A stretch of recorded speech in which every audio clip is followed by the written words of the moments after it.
Did anybody figure out that MRO? No, don't tell me you forgot MRO. MRO stands for Method Resolution Order. What does it say is, if you have an inheritance mechanism, especially multiple inheritance, how does the inheritance happen? Which method gets inherited? That's a super important topic in Python, because that's where the multiple inheritance of Python can let you down or enable you.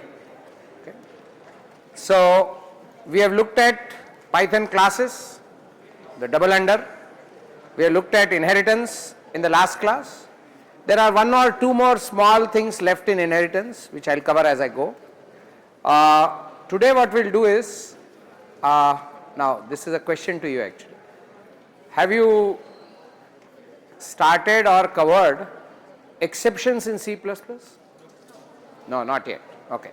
So this could be a good beginning, because the way exceptions work in C++, by and large, except the keywords being different, the same mechanism for handling exceptions which you see in Python, you see in Java, you see it in C++. All of this has been originally borrowed from C++. That is the progenitor of all the exception management. Okay. So I'll use this session basically first to give you an insight of what exception management is in general, and then as a specific case we'll look at Python's exception management to understand how does Python do this. Okay. So yeah, so let's understand this. Did I ever talk to you about, I know I have not been talking to you last year by and large, but this term called optimistic programming and pessimistic programming, have I ever talked? No. Okay. So we'll start with that.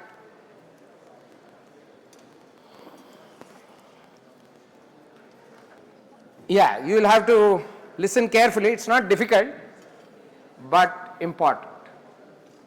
So this is called optimistic coding or programming. This is called pessimistic. Okay. Nowadays, in earlier classes we used to assume that you know the meaning of these words.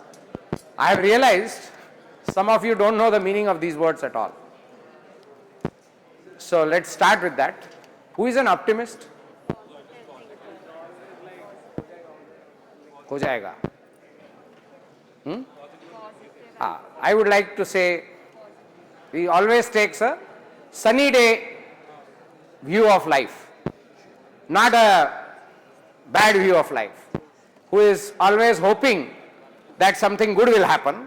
Such a person or such a way of coding is called optimistic style of coding. Who's a pessimist? Somebody who thinks, if I do this I'll fail, I do something else also I'll fail, who has a, as we say, a negative attitude to life, who sees that everything I'll have some problems, who goes with that assumption, right? So that is called a pessimistic or a pessimist, and when such a person writes code, it's a pessimistic style of code. No, not really, but okay. So I am going to write what is an optimistic code, and then we'll talk about what is a pessimistic code. Okay. So let's write some optimistic code. Okay. X is equal to open a file, y is equal to open a database, read x into v, read y into z, and then concat v plus z. Some code in some language. perhaps not even existing. Now, look at that code on the left, right? Does it sound like an optimistic code? Does it look like an optimistic code? Yes. Why? Yeah. He is assuming that when I ask file to be opened, file will be opened. There is no question that he has not even thought of a scenario where file may not be there, or he may not have access to the file, or the file may be too big, correct? He has not looked at those situations. He is going with the sunny day disposition, saying if I open a file, it will open, and then when I read a file, it will read. Same way, when I open a database, it will open, irrespective of considering the fact that perhaps the database has some restrictions, security, the data may not be there, I may not be able to connect, network may be down. He is not looking at any of that scenario. He is saying, open a file, open a database, take the data from there, add it, do something, done, over. Now, while the intention of the program is very clear. If you look at optimistic code, you know what he wants to do. What does he want to do? He wants to open a file, read data from a file, open a database, read data from a database, concat some data and put it somewhere, correct? That is what he wants to do. The purpose is very clear, because just one look at the optimistic code, you right away know what he intends to do. Why is he doing whatever he is doing, right? Now, this is an optimist style. Do you like that style? Well, it does serve a purpose, but it's very dangerous. It's not robust. When I say it's not robust, what I mean? Anything go wrong, the whole program goes put, right? It's not checking for anything. Okay, let's see now how a pessimist will write the same code. How does a pessimist write the same code? He will say x equal to open a file. Then he will say if x equal null or something. He will say cout, do whatever, do this. Then he will say y is equal to open db. Then he will say if y equal no open or some error, then do this. Okay. Now, if you look at his code, this is a pessimist writing. What is he doing?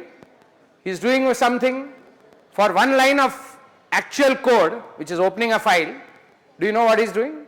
He is having 3 lines of code to check whether that one line of code worked properly or not. Are you getting me? May not be like that. I am exaggerating a bit, but what he is doing is, if you look at this side of the story, he is opening a file, then checking, did that work? If it worked, okay. If it didn't work, he is reporting a whole lot of actions to do. Not else. Again, he is opening a database, same story, right? When he reads something, again same story. Whether his read is successful or not, he will examine. Now, his code is robust. It's safe. It will not go wrong. If some things don't happen, it will come out gracefully with proper errors and all. But can you tell me, if I ask you, what is the thing you don't like about the pessimist code? I am telling you the advantage already. I am telling you there is this advantage of being robust. It's strong. It's not going to fail. But what do you think is bad about that code? One is it's lengthy. More than that, when you look at that code and look at the optimist code, what strikes you immediately as something which perhaps is not a good thing? Immediately, first shot. Anyone? Sorry?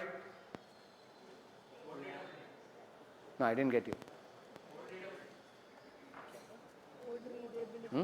Readability. So, which is more readable? Okay. So, okay, I will go with that. So, if I look at the right hand side, pessimistic code, if I look at that code, it looks like a khichdi, right? When I say khichdi, what has happened is, the code which does something and the code which checks whether that code has done something has got intermingled. That's why I call it khichadi. Mixing. The error checking code and the code which is functional, which does something, has got mixed with each other.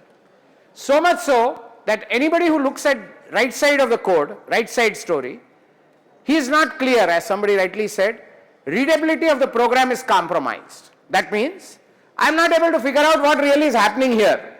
You will say for a small program, yes, but for a large program, it's not immediately obvious. What is this guy trying to do? Tell me. Because it is all intermingled. It has got intertwined with each other. The code which does something and the code which checks whether that something has happened or not. But on the other side, this guy is dangerous. Okay? We don't want this guy also. This is like everything lottery. Okay? So, any coding style which evolves must be taking the readability advantage of the left side and the robustness advantage of the second side and create a new style. That is what all C++, Java, all these object-oriented paradigms, or for that matter even Python, have sought to provide. They said, we don't like this also, we don't like that also. So let us create a style of coding which is kind of a combination of both. Now, when you write code, please be sensitive to this point, that readability is it compromised or robustness is compromised. You should not allow both. So how would I write this code in the exception style? Remember, exception style, different languages have different words, but essentially they mean the same thing. It's just old wine in new, same wine in new bottle, in different bottle. So it's like that. But the essential exception mechanism is the same. So what does it say? It says don't use this, don't use that, but use the benefits of both. So let me write that style. So they introduce the concept of try. This is, I am writing in a general language. In Python, obviously you don't have this, you have the colon, but doesn't matter. Then you write a bunch of instructions. Open a file, x is equal to open a file, y is equal to open a db, z is equal to read x, and so on, and k is equal to read y, and so on. Okay? Keep doing this. Now, if you notice, this is all the optimistic part, what we wrote in the optimistic style, the actual code, the actual logic. And then they have here catch, exception E, do this, catch, exception E1, do this, like that. So E1 exception may come because of database issues, E exception may come because of file issues. Okay. So now let's step back a little and get a hang of this. Now, what has we achieved? Okay. If nothing goes wrong, everything is fine, it's a beautiful sunny day scenario, then none of these catch codes will be executed. Correct? There is no desire, there is no need to execute that. Do you follow that? So only the optimism will be executed, the main logic will be executed. You will never go into catch. But let's say a scenario happens that I am not able to open the file. What will happen? The try code will be abandoned at that point, and the control will automatically travel to that catch block where that file exception is handled. Are you getting me? The catch block is responsible for giving error messages, taking care of that problem. Code can never come back to the try block again. It is automatically segregated there. It is pushed off there. Control doesn't come back to the try block. But you have eliminated or you have separated or segregated is the word, the error handling portion from the main portion. Similarly, if there is any trouble with the database, then the control will automatically go to that exception E1, which is handling that kind of errors, and rest of the code again will be aborted in the try block. You can't come back, and you don't want to come back because all the code is dependent on each other. If there is trouble with the try block, with the database, then unless you correct the error, you can't resume the code. So this style of coding, which is predominant in all these object-oriented languages, is the better style than either optimistic style or pessimistic style. Do you understand that? Why this is better? Now, I'll say two advantages. One, somebody used the word, nice word, readability. Readability is not compromised. It's as good as optimistic, because if you want to know what this code does, you don't have to look at the catch block at all or the catch portion of the code at all. Just look at the try portion. You'll get the optimistic, you know what this program is trying to do. Very easy to read. At the same time, is it robust? Has it sacrificed robustness? No, because it's still robust. Because what is robust? Any error that comes should be handled. It should not bomb out your program. It should not just throw out and say something came. That your customer will not like. When something always goes wrong, but how do you anticipate something has gone wrong? That what have you anticipated here? There may be some trouble with my file. There may be some trouble with my database. And I have written at the bottom, I said, if there is an error, come here, I'll show what to do. If there is a problem with the database, come here, I'll show you what to do. Okay. Now, that style of writing is what is called the try-catch style of writing. Okay. Now, some languages like C++ and Java use the word try and catch. Some languages like Python don't like the word catch, they still use try. So instead of catch, they use except. Okay, they say except this exception, except this. So just a replacement of the word. So in place of catch, they don't use catch, they use except. Except. Except and then bracket, they say which exception. Okay. So not bracket. You don't need brackets in Python, but we'll see the syntax. But the philosophy is this. Okay. So yeah, so this is the first level introduction to the concept of try block and catch block. Now, when was this introduced? C never had this. So C was one of the reasons why C is very clumsy to read and understand is basically, one is of course the pointers, which I am sure you are already a victim of. The second is this problem, which is there is no clear separation. In fact, half the initial converts from C to C++ were not really because of object orientation, but because of this. Because C++ gave them this style of writing, and a lot of programmers who are writing C, they immediately like this style. Oh, this is so much neater, so much cleaner. So if you didn't have this, you would go back to that stupid idea of if after every line. See, people get irritated writing one line and then writing an if statement whether that line worked or not. Maybe you are still not seen that, but especially if you are given an assignment and writing let's say 1000 lines of code by midnight deadline, I am sure you will get irritated every time checking, write a line of code, check whether that line worked or not, again write next line of code, you will get irritated. Better is just write the line of code, write a catch block or multiple catch blocks and be done with it. Okay.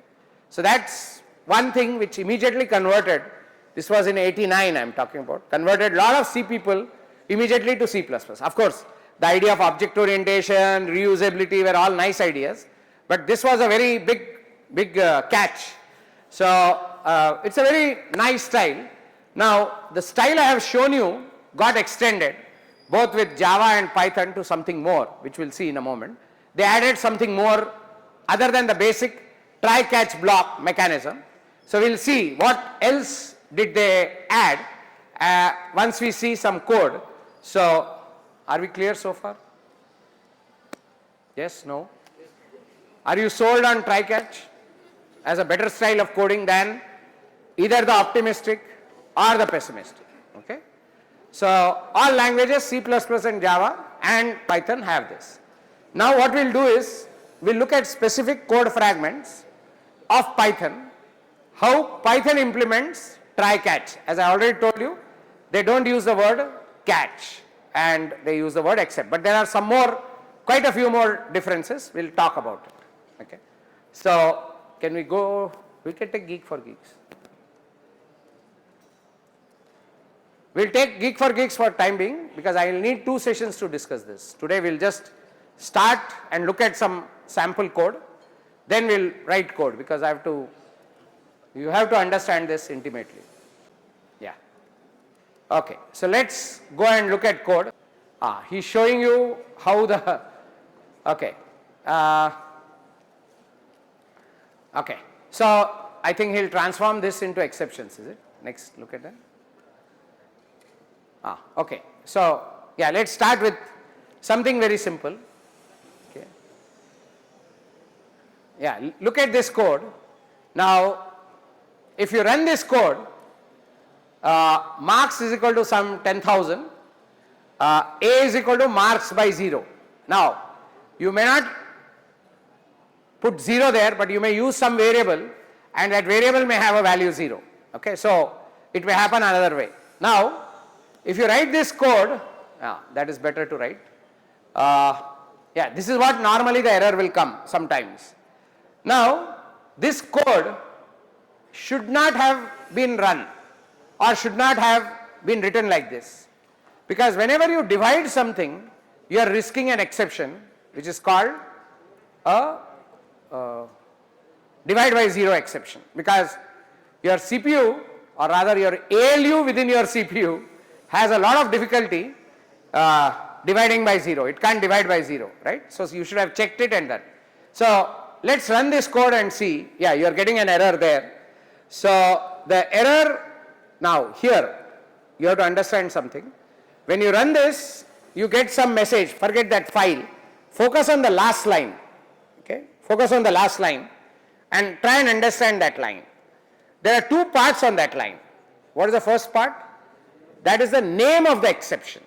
So the exception which came is called a 0 division error. In Java, all exceptions have the word exception in it. In Python, they have the word error in it. Okay, or some words have exception in it, so there is no rule. So the exception is 0 division error, and then after that there is a colon and there is a message. That is a message associated with that exception. So I hope you are able to understand the name of the exception and the message associated with that exception. They are 2 different things. So this is the way exceptions come if you have not handled. Now if you see my code, it is entirely an optimistic code. I have not bothered to catch any exceptions. I don't even know whether there will be an exception. I am blind to that fact that there may be problems. I just written code and not bothered with what happens. And if I run this code, I will get a 0 division error. Okay, we will pick up this code and run on test later. Okay, it is called Practice Lab 26. So please open Practice Lab 26 so that you can also play with us.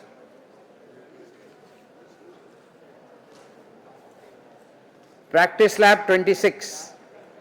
Is it open? Yeah? Okay. Okay, so we just cut paste code from just now from Geek for Geeks into this. If you want, you can also do it.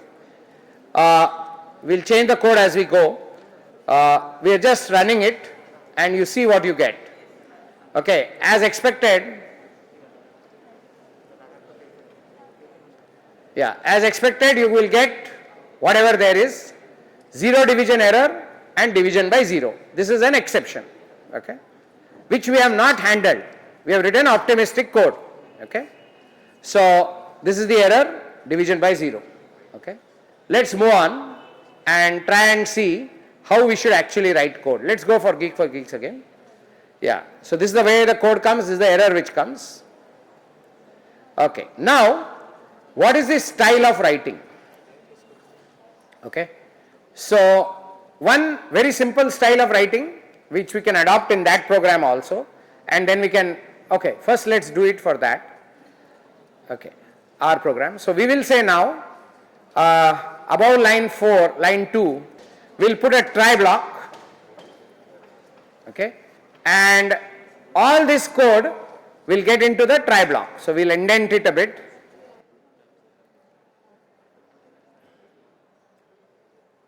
And then we'll write an exception block. Achha, it's, as I said, the word which we use in Python is except, not catch. So except, okay. Then we'll say print, there is some division by 0. There is some division by 0. I am just making it up, okay, division by 0.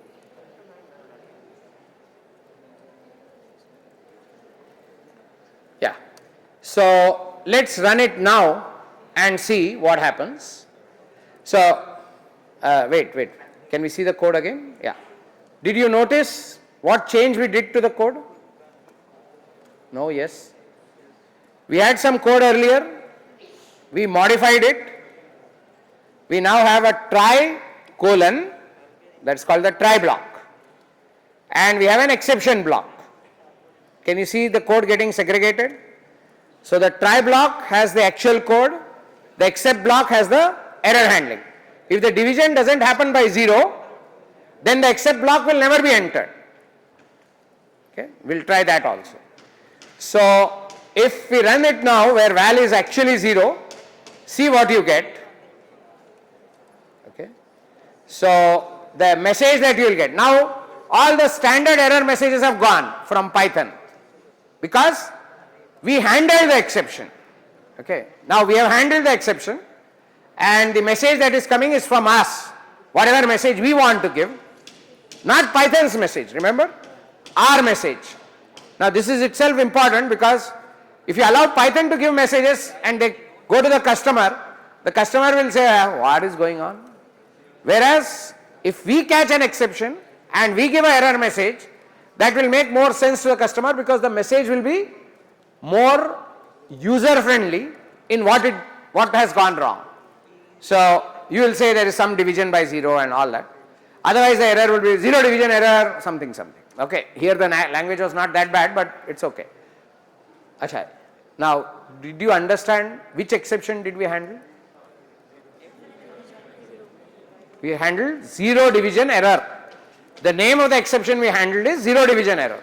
Okay. Now let's go little deeper and understand some more about exceptions. Okay. Let's look at the second code. So if you see the second code on, I'm using Geek4Geeks Python program. So we have a list with 1, 2, 3 and we are printing something with that formatting option. So that formatting data we are supplying, we can do that way. Now can we make it bigger? Now can you see something wrong with this? Can you see some error with this? No, yes? Yeah. So there is A0, A1, A2. Remember indices start at 0. So if you notice, there is only 3 elements in the array, A0, A1, A2, and I am trying to access A3 which isn't there, right? So in other languages it will give an index out of bounds. Now here it will say, it will enter it, if I don't write the except block, just try, okay, we will cut paste that into our tessellator, we will remove the try and the except block,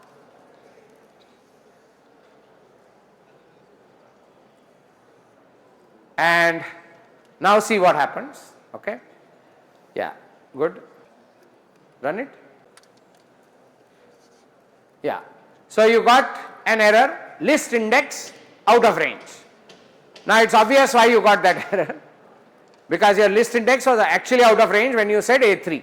Okay, so let's go back to the code. Now when we go back to the code, you know what happened? So now we will put a try block.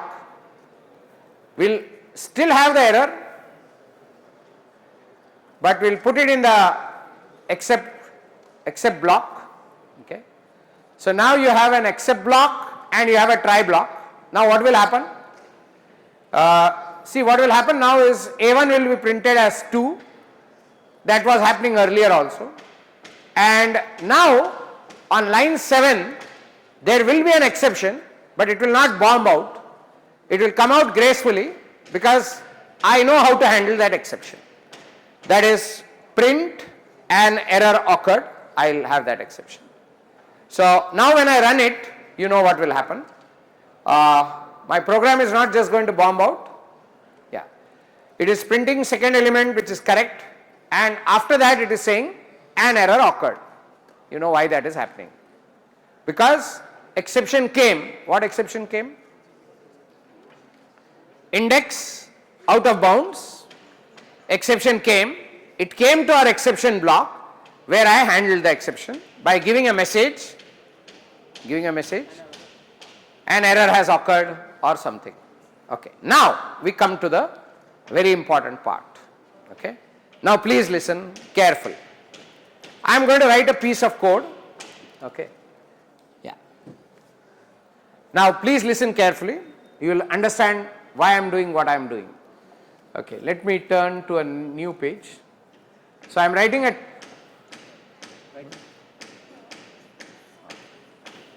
a new page, new code, try block. Okay. I am going to have A equal to 10, B equal to 1, C is equal to 10 by 1. Then I am going to have ARR is equal to 1, 2, 3. Oh, sorry. A by B. B is 1, remember. Then I am going to have print ARR of 3. Then I am going to have an except. And then I am going to have print an error occur. Okay. Now, if I write this code like this, what will happen? Exception will come, but exception will come on which line? Imagine the lines are numbered in the try block. Let's pretend that the first line is 1, 2, 3, 4, 5. Where did the error come? The error came on line 5. What kind of error came? Out of bounds. Okay. Now, this is what will happen. Now, let's step back a little. Let's say I made on line 2 B equal to 0. Okay. Again an exception will be encountered, but this time what exception is there? Zero division error. But what message will I get? An error occurred. Now do you notice what is happening? Irrespective of whether I have a division by 0 or 0 division error or index out of range error, you know, in both the cases, what's happening? I am getting a same message, an error occurred. Do you like that? Well, if you are happy, I really don't care what error happened, something happened. If you are at that level, this is fine because something went wrong. This is called generalized exception handling. No, it's like whether I have tuberculosis or cardiac problem, I go to the general physician. Yes, no? No matter what is the problem, I go to that guy only. It is like that. No matter I have index out of range or division by 0, I am going to accept. But if you don't want that, here that is what is happening. And we will run this code, you will see it. If you want specialized treatment, that is, for this kind of problem, this is the kind of doctor. If you have a problem with cardiology or with your heart, you should go to a cardiologist. If you have a problem with your kidneys, you should go to a nephrologist. Correct? If you want that kind of differentiation, then you can do that, but then you have to qualify your exception handler. Okay? So let's first run this code. Okay, we'll modify this code and write that code. Try A equal to 0, A equal to 10, B equal to 1, no, B equal to 1 first. ARR, C is equal to A by B, and ARR is equal to 1, 2, 3, list, and then we'll say print ARR of 3, yeah, and then we'll say except, okay, some error occurred.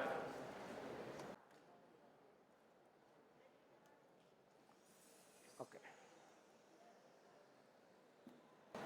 Now, if you want it this way, yeah, so let's run this. Let's run this piece of code.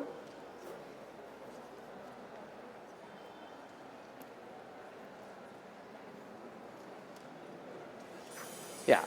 So this time I got an error occurred because of out of index, out of range. Now let's change the code a bit. We'll make B equal to 0. Now the error is occurring because of something else. It's a zero division error, but it's like a general physician. No matter what, an error occurred only will come. Okay. So we do that. Okay. No, I hope you have understood my point. The point I have just made is what? If you get zero divide error or index out of bound error, index out of range error, my treatment is the same. I say an error occurred. This is what I am doing now. Agreed? Because whichever error comes, the try block gets aborted and control goes to accept and it goes there. Okay? Now, suppose I don't want that. Suppose from a generalized treatment, I want to go to specialized treatment. How should I do it? How do you think I should do it? So in that case, Python says, don't write a regular except clause. Okay? Write a specialized except clause. Now you'll ask, what do I mean by a specialized except clause? Look at it. So I say except. Now I give the name of the error. 0. That name should be the same as the name of the exception. You can't write whatever you want. So you have to check what exception you get and write it accordingly. So the name of the first exception is zero division error. So there we give a message, and now we don't give a generalized message. A zero division error, a zero division has occurred. Zero divide occurred. Okay. Then doesn't matter. Then we can write one more except block. You are with me? We can write one more except block in which we say index out of range. No? You have to, no, index error. Just index error is enough? Huh? Okay. So you have to know the name of that exception and write it. Print. Achha, index error is a general index error. Print and index error happened.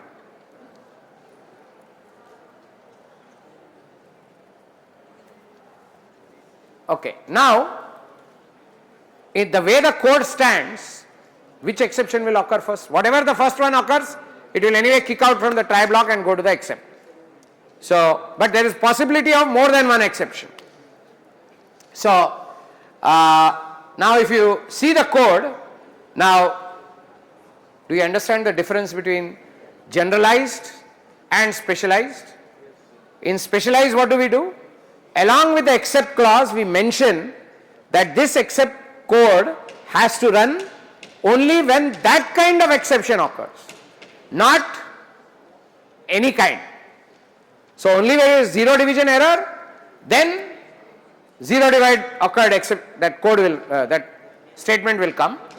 If there is index error, that other code will come and index error occurred. Now let's run it and check what happens. Okay. Now, because division by 0 is occurring earlier, we have 0 divide error and it stopped. It will, the moment one exception is come, it's done. Okay. It won't go to the next line only, no. That try block is aborted and it handles the exception. Okay. Handling the exception means giving a proper treatment for the error. It does not mean rectifying. No. That you can choose to do later. Okay. Don't confuse it with rectification. We are not rectifying anything. We are just giving a proper treatment for that error. Okay. So now, just to drive home this point, we go back to the code. Now, no, our code. Yeah. Now, if I make a b equal to 1, so the divide by 0 will not occur, but my index error will happen. So let's see what happens now. Okay. So you see there, I have the first data printed correctly. Then an index error occurred because of the ARR3. Are you understanding? Depending upon the type of exception, it is going to that exception block. So it's handling that exception that way. Okay. Does everyone understand what's happening? So two different kind of exceptions, two different kind of exception blocks. Normally, most programmers, what they do is, they write a fairly big try block, it won't be as small as this. Then they write an except block for specialized exception handling. And at the bottom, in case something else happens, what do? They write a generalized exception handler. That is a common recommended style. First, your try block. Are you with me? Then a set of except blocks, which specialized exceptions, if they are coming, you want to give treatment or handling them, you write that code. At the end, if something else happens, which you don't anticipate, don't know what is going wrong, something else may go wrong, what do? At after line 11, after that, generalized exception block, except colon something something. You are with me? That is called a catch-all. It catches everything else. Okay. Yes? No? Okay. Now, some people who are not understanding exceptions well, they write, okay, you run this code. Now, it won't go there because only exceptions we are getting are this. You can create some other kind of exception, which we can soon do. And because here an index error is only coming, so that problem. Okay. Now, there is one error which people make. What they do is, the generalized comes before the specialized. If you do this way, okay, let's see what happens. This is important to understand. Yeah. Python will catch it. The default handling should be except, not in the beginning. Are you getting me? First do, this is true in any language. You will see similar error in Java also, when you study Java. C++ doesn't have anything. C++, you know, was the first cut at exceptions. So when James Strostrup, who is the creator of C++, introduced, that time exception handling itself was a big thing. As people became more familiar, which is with Java, they started, oh, just exception handling is not enough. You need specialized, generalized. Then came the style, you can't have generalized before specialized. All these rules came later. C++ doesn't have anything. C++ just has a bare bone. try, catch, end of story. Okay. Though there are versions of C++ which have improved it, but they are all, see, they cannot add something very fundamental to a language at a later date. Correct? If you want to do surgery to a language, it has to be done very early. Once the language has matured and millions of lines of code or billions of lines of code has been written, you can't come suddenly one day and say, no, this is how it will work. All that code which was written, they will kill you, isn't it? They will say, what about all the code we have written so far? You can't render that code dysfunctional. So, you have to be very careful in designing languages that when you design it, you have to anticipate. More you anticipate, more saleable is your language if you want to create one. Okay. So, now here what is he saying very clearly? Go back. No, go to the error again. What we just saw. So he is saying default except must be last. That is the error he is giving. Okay. Saying that some other exception is there, but are we clear what? No, yes. Except, which is catch all, should be the last. Simple case. Specialized exception handler earlier, generalized exception handler last. Okay. That is the rule. Whether you do Java or Python. Same rule. Okay. Now, let us move on to the PPT. This code. Okay. So here we have two different kind of exception. There is another kind of error called name error. Name error means you are trying to use a variable on the right hand side without it being created. That is called a name error. No, yes. You just use some variable, you just say C is equal to B, where B was never there. How can it work? That will give an exception, isn't it? That is called a name error exception. Okay. Yeah. So we will move on. Yeah. Okay. Now before we go with try with else, I have to introduce try with finally. Now here again it is very important to understand C++ does not have this feature. I am introducing a feature which is there in Python, which is also there in Java, which is also there in C#. So listen to this feature carefully and then we will introduce the last feature of try catch, which is only there in Python, okay, which is not there in Java also. So that will tell you why everything came, okay. But let us now introduce a feature which is there in Python, Java and C#, not there in C++. Okay. So listen to this feature. This is very important feature to understand. Okay. So let us say you have a try block. Okay. Then what did you do in a try block? You opened a database. Soon we are going to learn how to open databases and all.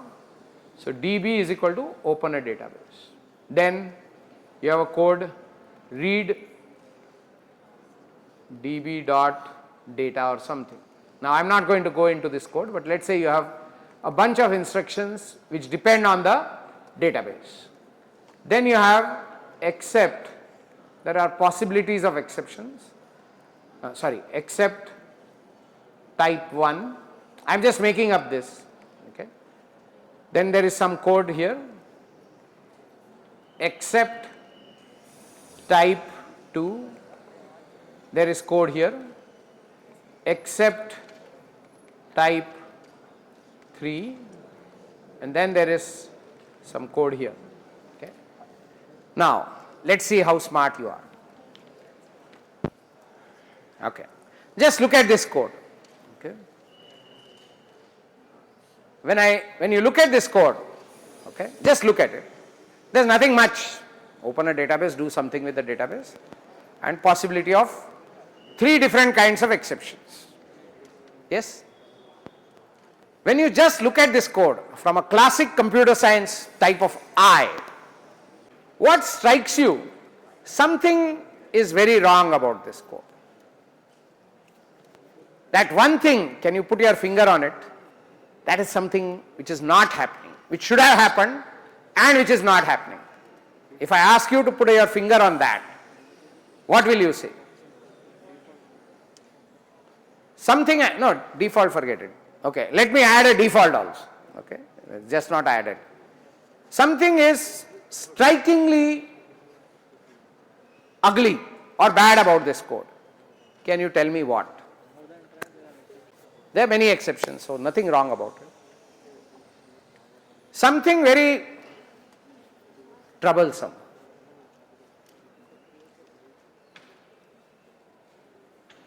No? Something doesn't get you into some kind of something wrong. Yeah? No. They are just some exceptions. I have made up their names. Imagine they are there.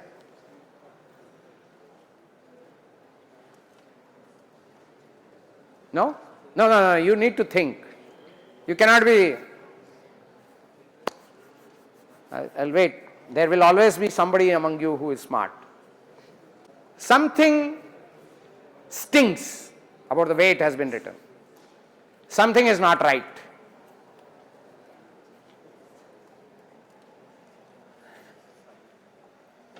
Yeah? No? Think a little. Let your mind move.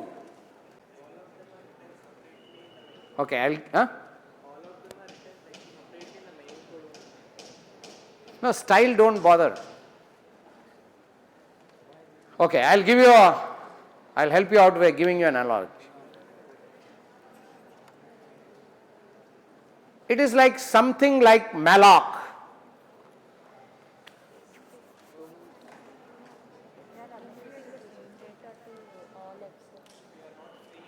Huh? Yeah? Freeing what?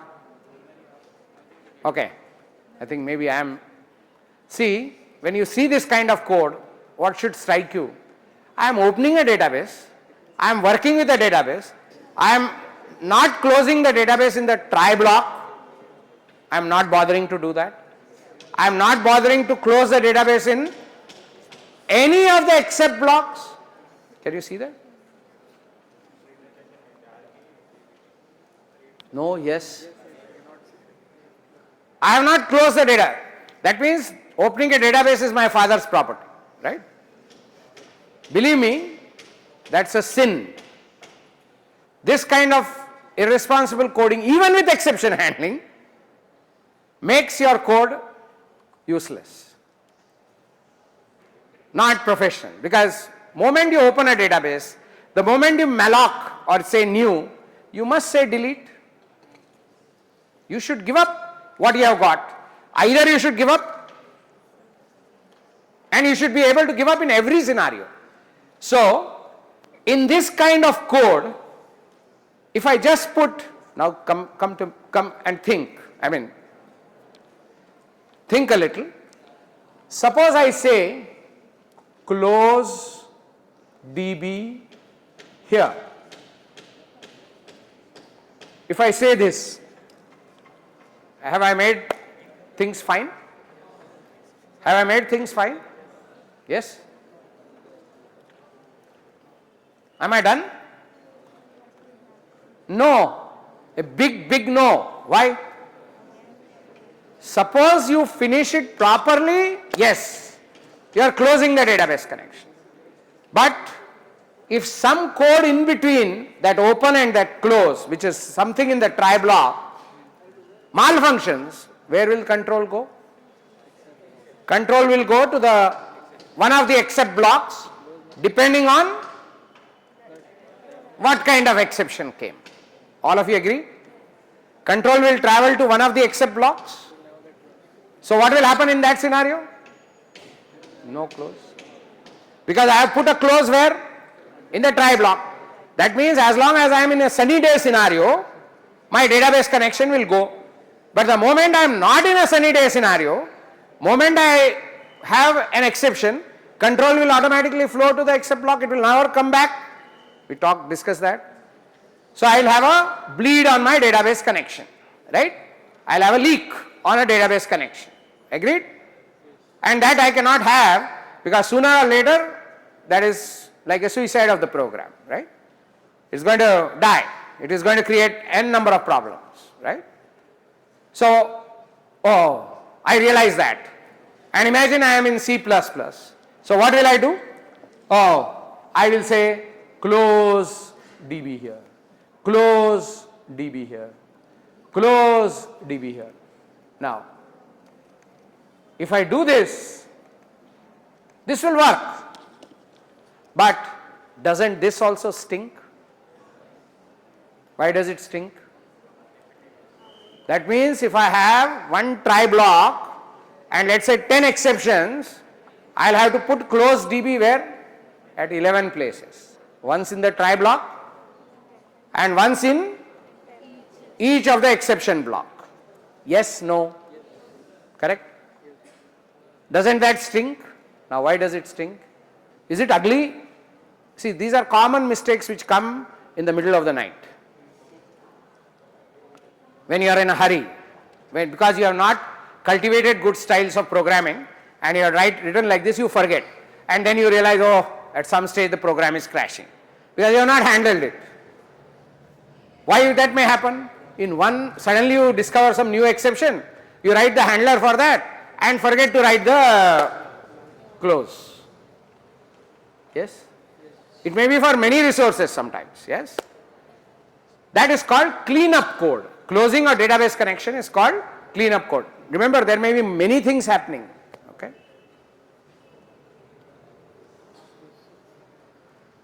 Okay? So, if I am going to have that problem, the solution obviously is not putting close in every exception block. It will work, but it's a very stupid solution because I have to go on putting close. Remember, today we are talking about closed database connection. There may be many other resources I may be occupying. All of them I have to close everywhere. That is, the cleanup code will have to go in every exception block, including try block. So, the solution that I have talked about, putting cleanup code in every except block, is a useless solution. It's doable, but impractical. But if you are writing code in C++, that's the only thing you could do. Again, I told you, C++ is more immature in its handling of exceptions. So in C++, no other option but to write close cleanup code in every exception. If you have 10, everywhere, including try. So first the Java guys did this, then obviously the Python guys also did that. So what they did is, they said no, you don't need here, you don't need here, you don't need here, you don't need here. We'll have a finally block. We'll have a finally block. This will always be entered no matter there is no exception or there is any exception. You cannot escape finally. Finally is as certain as death and taxes, as they say. Okay. So finally will always be entered. If finally is entered, cleanup can be done in finally. So the whole reason why finally was introduced is for cleanup. Because whether you have a problem, you have an exception, or you don't have an exception, certain things have to be done, like cleanup. So they said, we will give you a finally clause or finally block where you can perform all your cleanup activity, and we shall ensure that no matter whether it executes normally or abnormally, finally will always run. Okay. So let's write the finally there, and you will see, our code. So we'll write a finally there, we will exit without error, with error, finally, okay, and we just say print cleanup. Cleaner, fine. Okay, now we will see that there is an error, then it will come, then we'll remove the error and again show you finally will still come. There is no escape from finally. Okay, of course, we'll remove that error. If the code itself doesn't run, then there is no question. So we'll push it back where it should be.